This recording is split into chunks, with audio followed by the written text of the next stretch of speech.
پرانے وقتوں کی ایک بات ہے کہ پہاڑوں کے دامن میں ایک خوبصورت گاؤں تھا جہاں دو بھائی رہتے تھے، کریم اور حلیم۔ دونوں یتیم تھے، والدین کے بعد ایک دوسرے کے سہارے زندگی گزار رہے تھے۔ بڑا بھائی کریم محنتی مگر سادہ دل تھا، جبکہ چھوٹا بھائی حلیم ذہین، سمجھدار اور غور و فکر کرنے والا تھا۔ گاؤں والے دونوں کی محبت کی مثالیں دیتے تھے، کبھی کسی نے ان دونوں کے درمیان تلخی نہیں دیکھی تھی۔ ایک دوسرے کے بغیر کھانا نہیں کھاتے اور ایک دوسرے کی خوشی میں اپنی خوشی سمجھتے تھے۔ ایک دن صبح سویرے دونوں بھائی نے طے کیا کہ آج جنگل میں شکار کرنے جائیں گے۔ بڑا بھائی بولا، کافی دنوں سے گوشت نہیں کھایا، آؤ آج کچھ لائیں تاکہ شام کو لذیذ کھانا بنے۔ چھوٹے بھائی نے مسکرا کر کہا، چلیے بھائی جان، قسمت بھی آزما لیتے ہیں۔ وہ اپنے تیروں، کمان اور ضروری سامان کے ساتھ گھنے جنگل کی طرف نکل پڑے۔ راستہ لمبا تھا، دھوپ تیز تھی، مگر ان کے دلوں میں جوش تھا۔ گھنٹوں کی تلاش کے بعد ایک خوبصورت ہرن ان کے سامنے آیا۔ کافی محنت کے بعد انہوں نے اس کا شکار کر لیا۔ دونوں تھک کر ایک درخت کے نیچے بیٹھ گئے۔ ہرن کا گوشت بھونا، خوشبو چاروں طرف پھیل گئی۔ کریم نے پہلا لقمہ کھاتے ہوئے کہا، اللہ کی قسم، آج کا گوشت تو بہت ہی لذیذ لگ رہا ہے، پہلے کبھی اتنا مزہ نہیں آیا۔ پھر مسکرا کر چھوٹے بھائی سے پوچھنے لگا، حلیم تم تو سمجھدار ہو، ذرا یہ تو بتاؤ کہ ہمارا گھر یہاں سے کتنے میل پر ہوگا اور کس سمت میں ہوگا؟ حلیم نے چاروں طرف نظریں دوڑائیں، درختوں، ہوا کے رخ اور سورج کے ڈھلنے کو دیکھا۔ پھر نرمی سے بولا، بھائی جان، ہمارا گھر مغرب کی طرف تقریباً 8 میل پر ہے اور جہاں سورج ڈوب رہا ہے وہی راستہ ہمیں واپس لے جائے گا۔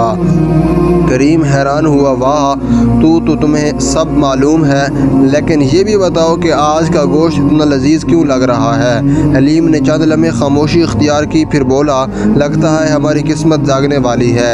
ایسا محسوس ہو رہا ہے کہ کل ہماری زندگی بدل جائے گی اور جو خواب ہم نے دیکھے ہیں وہ سب سچ ہونے والے ہیں۔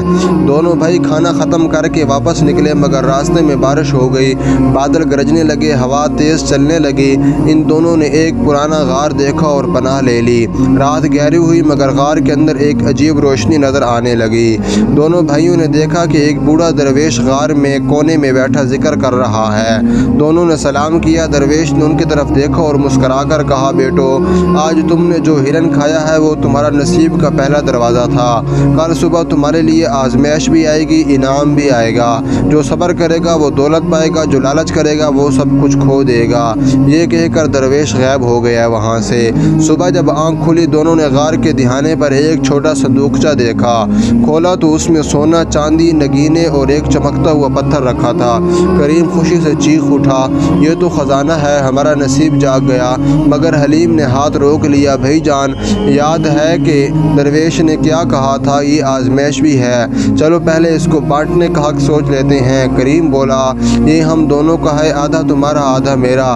پھر تھوڑا توقف کیا اور کہا، لیکن یہ چمکتا ہوا پتھر بہت قیمتی لگ رہا ہے، یہ میں رکھ لوں گا۔ حلیم نے نرمی سے کہا، ٹھیک ہے، آپ رکھ لیجئے، شاید اس میں آپ کا نصیب ہو۔ گھر پہنچ کر کچھ دنوں تک سب ٹھیک چلتا رہا۔ کریم نے اس پتھر کو ایک سنار کو دکھایا۔ سنار نے بتایا کہ یہ پتھر جادوئی ہے، جو بھی اسے خود غرضی کے ساتھ رکھے گا اس کے دل میں لالچ بڑھ جائے گا اور سکون ختم ہو جائے گا۔ رفتہ رفتہ کریم میں یہی ہونے لگا۔ وہ شک کرنے لگا کہ حلیم نے خزانے میں سے کچھ چھپا لیا ہے۔ ایک دن غصے میں آ کر اس نے حلیم سے کہا، تم نے میرا حق مارا ہے، تم جھوٹے ہو۔ حلیم نے صبر سے کہا، بھائی جان، میں آپ سے محنت کرتا ہوں، میرا حق آپ لے لیجئے، بس دل سے بغض نہ رکھیے۔ اسی رات خواب میں وہی درویش کریم کو نظر آیا۔ اس نے کہا، اے کریم، تم نے دولت تو پا لی مگر بھائی کا پیار کھو دیا، یہی دنیا کا سب سے بڑا نقصان ہے۔ اٹھو، اس پتھر کو چھوڑ دو اور اپنے بھائی سے معافی مانگو، تبھی تمہارا نصیب دوبارہ جاگے گا۔ کریم کی آنکھ کھل گئی۔ صبح وہ رو پڑا، اپنے بھائی کے پاس گیا اور کہا، مجھے معاف کر دو حلیم، میں اندھا ہو گیا تھا، میری قسمت تمہارے صبر سے جاگتی ہے۔ حلیم نے مسکرا کر گلے لگایا، بھائی جان، قسمت وہی جاگتی ہے جو دل صاف رکھتا ہے۔ لالچ انسان کے دل کا سکون چھین لیتا ہے، صبر اور محنت ہر آزمائش کا حل ہے۔ دولت عارضی ہے مگر رشتہ اور محبت دائمی ہے۔ قسمت تب جاگتی ہے جب دل شکر گزار اور نیت صاف ہوتی ہے۔ امید کرتا ہوں آپ کو یہ ویڈیو پسند آئی ہوگی۔ کمنٹ میں اپنی رائے کا اظہار کیجیے۔ شکریہ، جزاک اللہ خیر۔